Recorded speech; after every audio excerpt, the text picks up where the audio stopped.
Clique subscribe para receber a notificação dos próximos vídeos. Saudações! Este assunto, o poder das nossas palavras, é mais do que criar boas expectativas.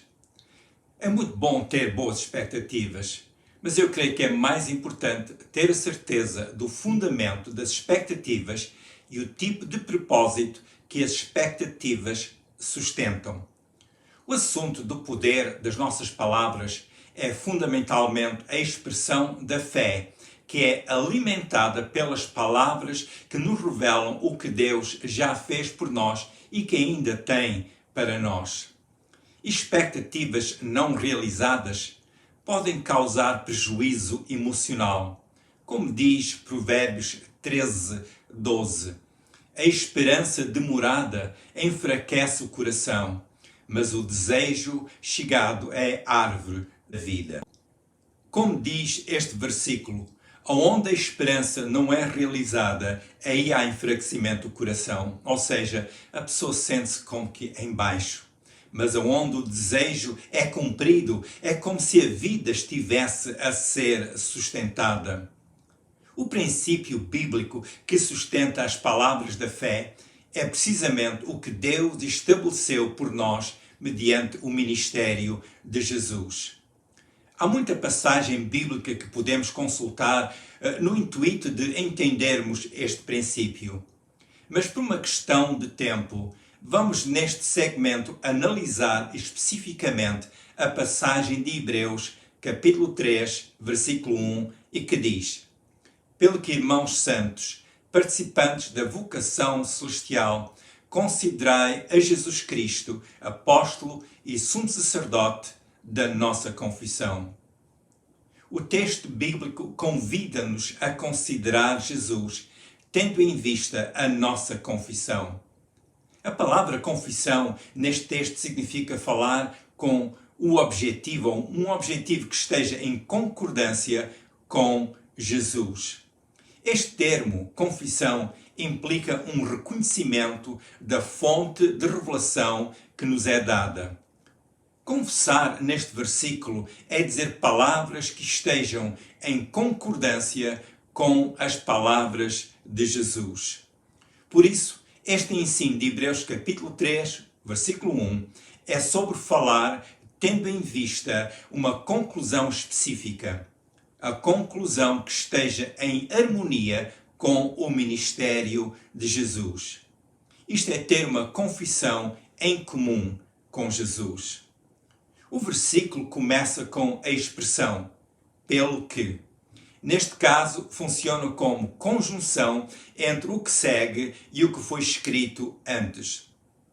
Este mesmo termo, pelo que, serve de ele entre o que foi ensinado acerca de Jesus nos versículos anteriores, mais especificamente o fim do capítulo 2 de Hebreus e o ensino que segue a partir deste primeiro versículo do capítulo 3 de Hebreus. A expressão pelo que, no texto grego, pode ser traduzida da seguinte forma: por esta razão, ou dada esta realidade, passemos ao seguinte. É a forma do escritor deste texto dizer que, visto o que Jesus fez para expiar os nossos pecados e podendo ele socorrer aos que são tentados, consideremos ainda mais o seguinte acerca de Jesus e também a nossa confissão. Hebreus capítulo 3, versículo 1 é escrito claramente para os irmãos que são descritos como santos. Será importante compreender aqui que o texto não se refere a pessoas canonizadas, mas a pessoas que foram santificadas em Jesus. O ensino no Novo Testamento nesta matéria sobre os santos é que os santos são pessoas que estão santificadas em Jesus. E as pessoas santificadas são todas aquelas pessoas que fizeram a sua confissão de fé em Jesus como seu Senhor e Salvador. Este assunto da santificação em toda a Bíblia recebe uma elevada atenção. No Novo Testamento, a santificação é explicitamente um ato que ocorre em virtude de a pessoa vir a Jesus e ser purificada por Jesus e passar a pertencer, por isso, a Deus Pai. O assunto da santificação requer que seja estudado de uma forma cuidada e, por isso, necessita de mais tempo. Algo que podemos fazer noutro estudo dedicado a este tema. Mas vejamos por agora apenas algumas referências bíblicas que nos dão alguma luz sobre o processo da santificação. Este aspecto é importante porque tem muito a ver com a nossa confissão, aquilo que nós dizemos. Vejamos então, de relance, Atos 26, 18, que refere os santificados pela fé em Jesus. Este versículo diz-nos que a fé em Jesus é necessária para que a pessoa seja santificada.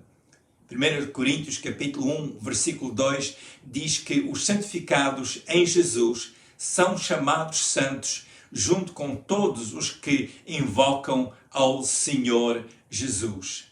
Portanto, invocar ao Senhor Jesus é um requisito para que a pessoa seja santificada. 1 Coríntios capítulo 6, versículo 11, menciona os que foram lavados, santificados e justificados em nome de Jesus e pelo Espírito de Deus.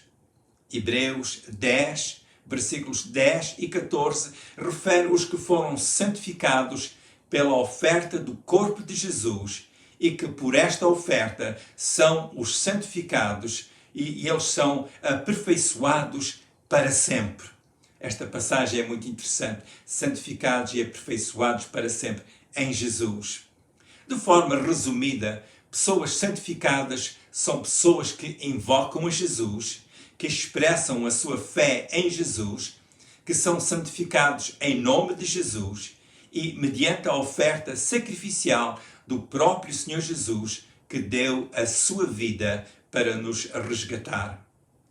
Estes irmãos santos referidos no texto bíblico são as pessoas que estão santificadas pela fé em Jesus e que em Hebreus 3:1 também são chamados a considerar a sua confissão à luz do ministério de Jesus.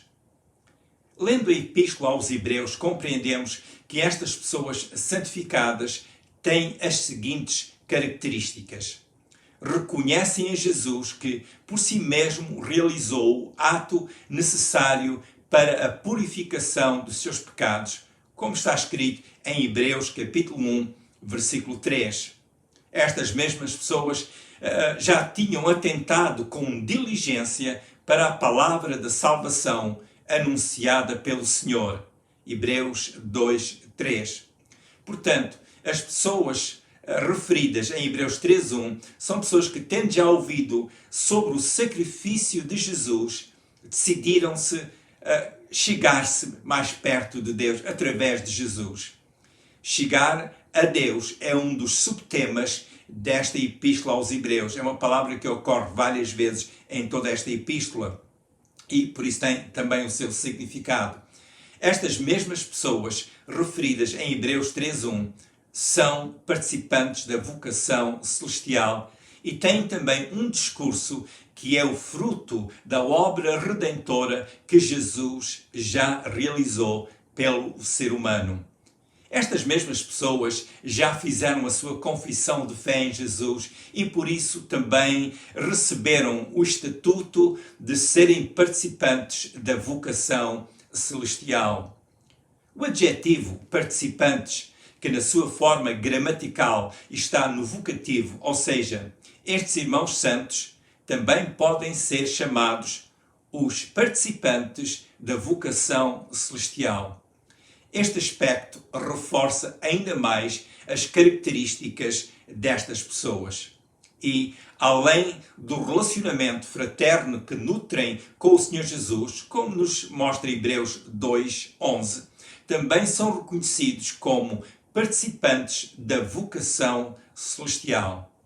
Além de serem pessoas santificadas, eles também são pessoas distinguidas biblicamente como participantes da vocação celestial. Hebreus 3:1 diz que os irmãos santos são participantes da vocação celestial. Esta palavra vocação significa chamada.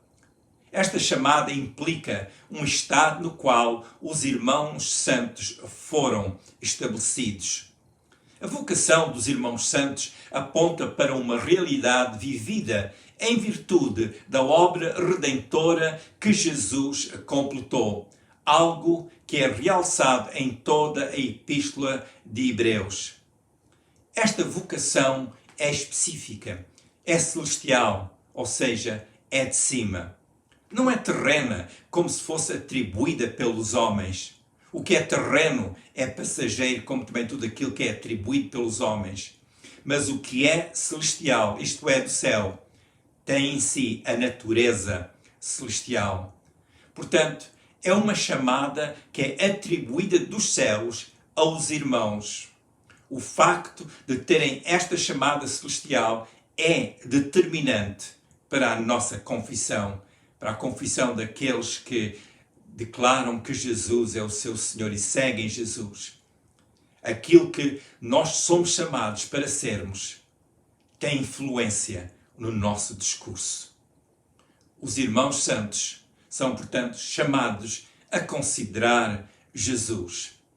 É interessante que o versículo de Hebreus 3:1 dedica vários adjetivos às pessoas chamadas irmãos, antes de serem convidados a considerar Jesus. Além de serem irmãos santos, são também referidos como sendo participantes da vocação celestial, como tentado a comentar. E nisto são primeiro estimulados a manterem presente esta sua identidade. E reconhecendo a sua descrição, são ao mesmo tempo convocados a considerar Jesus Cristo. Portanto, o que nós somos é importante nós não esquecermos e, junto com isso, reconhecer e considerar quem é Jesus. Também é interessante que a Jesus são atribuídos títulos específicos. Além do seu nome Jesus, e Jesus significa Jeová salva ou Jeová é salvação, o Senhor é chamado Cristo, apóstolo e sumo sacerdote. Cada um destes títulos aponta para aspectos específicos do ministério de Jesus e que neste versículo estão ligados à nossa confissão, ou seja, ao nosso discurso, aquilo que falamos. Por outras palavras, o escritor desta epístola ensina-nos que o ministério de Jesus é determinante para a nossa linguagem de fé. O que nós dizemos com fé tem que ter a sua raiz nestas características do ministério de Jesus. Tomemos nota então destes títulos que são atribuídos ao Senhor. O nome Jesus, como já disse, é Jeová salva ou Jeová a salvação. Aponta também para a obra redentora que o Senhor Jesus completou na cruz. Nós não temos capacidade nem a forma de nos salvarmos e por isso necessitávamos de um Salvador. Jesus veio ao mundo enviado pelo Pai para ser o nosso Salvador mediante a sua obra expiatória na cruz. Portanto, somos convidados a considerar este aspecto do ministério da salvação que Jesus cumpriu e que, como Salvador, continua a garantir. A nossa linguagem deve refletir esta verdade que Jesus formou como fundamento para nós. Como discípulos de Jesus, a nossa conduta e a nossa fala reflete a obra da nossa salvação que nos é oferecida em Jesus. O Senhor Jesus é apresentado também como Cristo. A palavra Cristo é um dos títulos de Jesus e significa ungido. A palavra Cristo vem da língua grega e no hebraico significa Messias. E tendo em conta o ensino em toda esta epístola, que claramente tem o povo hebreu como seu principal destinatário, o título Cristo é obviamente de grande significado. O aspecto de ungido significa que Jesus foi consagrado para uma obra de grande impacto e que é a obra da nossa redenção. E sendo ungido de Deus Pai, Jesus recebeu o poder no céu, todo o poder no céu e na terra, como nos ensina Mateus capítulo 28 e Filipenses 2:10. Jesus é, portanto, em Hebreus 3:1, apresentado como um ungido de Deus e o que está sobre a casa que ele edificou, e esta casa somos nós, como referido nos versículos 2 a 6 deste mesmo capítulo 3 de Hebreus.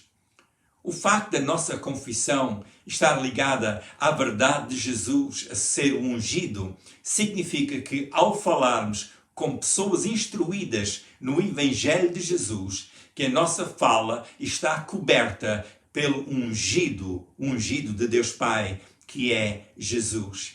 Este aspecto é poderoso e neste assunto do poder das nossas palavras é importante não esquecermos a nossa ligação com Jesus, o Cristo, aquele que foi ungido pelo Pai para ser o nosso Salvador.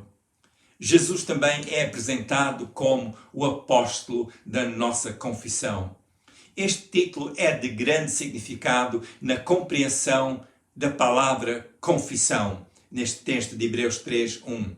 A palavra apóstolo significa enviado e é em referência a Jesus ser enviado ao mundo com uma missão muito específica. Como enviado, Jesus veio para ser o Cordeiro de Deus que foi morto pelos nossos pecados. Mas também, como enviado, Jesus ensinou a palavra de Deus ao ser humano. Como enviado de Deus Pai, Jesus é para nós o caminho em que andamos e por isso também a confissão que é própria neste caminho. Ou seja, ele deu início a esta confissão de fé para nós. Como enviado, Jesus é para nós o modelo de conduta e também da expressão da nossa fé. Ou seja, a nossa conduta é pautada pela mensagem e vida de Jesus. O nosso discurso é moldado segundo o que nós vimos em Jesus. Jesus, como apóstolo, foi o enviado de Deus para ele consagrar este novo e vivo caminho que nos leva ao santuário de Deus. Podemos ler mais sobre isto em Hebreus capítulo 10, versículos 19 e 20, e que diz: Tendo, pois, irmãos, ousadia para entrar no santuário pelo sangue de Jesus, pelo novo e vivo caminho que ele nos consagrou pelo véu, isto é, pela sua carne. Como enviado de Deus, o que fez Jesus e como é que isso deu substância à nossa linguagem? Hebreus capítulo 10, versículos 5 a 10, dizem que Jesus veio para fazer a vontade de Deus e por esta vontade de Deus ter sido cumprida, nós fomos santificados. O Pai enviou Jesus. Jesus, por sua parte, declara que veio para fazer a vontade do Pai. E Jesus, tendo cumprido a vontade do Pai, ele deu a nós uma confissão de fé.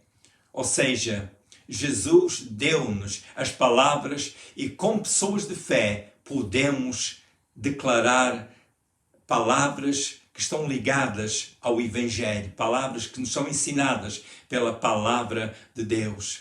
Por exemplo, Atos 16:31 ensina-nos que quem crê em Jesus, que essa pessoa está salva. Por isso, na base da vontade do Pai que foi cumprida em Jesus, nós falamos com pessoas salvas em Jesus. Em Jesus temos o fundamento do nosso testemunho, como também nos ensina a primeira epístola de João, capítulo 5, versículo 10, onde comenta mais sobre este assunto do testemunho. O nosso testemunho, tendo a sua raiz em Jesus, significa que o nosso discurso tem o seu poder em Jesus que é o nosso apóstolo, ou seja, Jesus, o enviado de Deus a nós. Como nosso apóstolo, Jesus ensinou-nos os caminhos do Pai, como está claramente ensinado em João capítulo 8, versículos 28 e 29. João 8, versículos 28 e 29. Podemos ainda ver Efésios capítulo 2, versículos 17 a 18, que diz: E vindo ele, evangelizou a paz a vós que estáveis longe e aos que estavam perto. Porque por ele ambos temos acesso ao Pai em um mesmo Espírito. Portanto, Jesus veio para termos acesso ao Pai. E isto é o que significa ele ter sido enviado. Ele veio para ser o nosso apóstolo. Ele veio para abrir caminho ao Pai. E temos também para isso o auxílio do Espírito Santo. E ainda como nosso sumo sacerdote, Jesus é o nosso representante diante de Deus Pai. De acordo com Hebreus capítulo 5, versículo 1, todo sumo sacerdote é constituído a favor dos homens nas coisas concernentes a Deus. Hebreus capítulo 7, versículos 25 a 28, que no seu contexto comentam bastante acerca do ministério sacerdotal de Jesus, diz-nos que, como nosso sumo sacerdote, Jesus intercede por nós diante de Deus Pai. Jesus, como sumo sacerdote, é santo, inocente, imaculado, separado dos pecadores e mais sublime que os céus, diz o versículo 26. Como sacerdote, Jesus ofereceu-se a si mesmo a nosso favor, diz o versículo 27. E ainda em Hebreus 7, 28, que aponta para Jesus, que como Filho de Deus é constituído sacerdote perfeito para sempre. Creio que é bom lermos Hebreus 7, 25, que neste contexto do sacerdócio de Jesus diz-nos algo tão importante.